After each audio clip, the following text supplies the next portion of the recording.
Right, so some of the things that we were seeing you were doing. So when we see golfers, they get to the top of the swing, you were doing everything pretty well here. But what we tend to see here is this right hip and sometimes the shoulder tend to want to fire forward quickly, okay? And they tend to want to get involved in the act too soon. And when that happens and everything starts going forward and up into the ball, it's not really early extension that you've got, but it's a form of.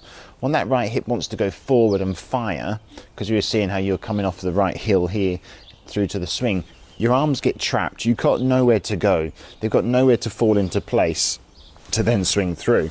So that's what we tend to see with yours. So when you're swinging down, the right hip tends to go forward. This gets the club caught here. Your arms get trapped. And then from there, you have to stall it. And then we have to work the hands to try and release it.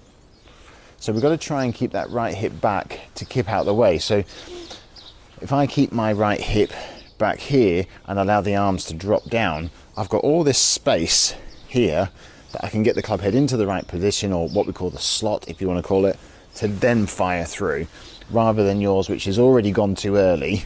Here you get caught and then you're having to then make up for it on the way through. So that's where we're sort of really seeing yours. You're having this tendency, this right hip is moving up into the ball. So I'm going to give you a drill that's going to help to just give you the feeling of the right hip staying back and out the way while the hands and arms drop down into the ball.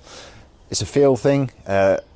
Obviously, once everything starts to coordinate up, it will be a lot easier, but that's really the sort of drill that we're going to give you to do to start with, and then from there we can then build the swing as we go along.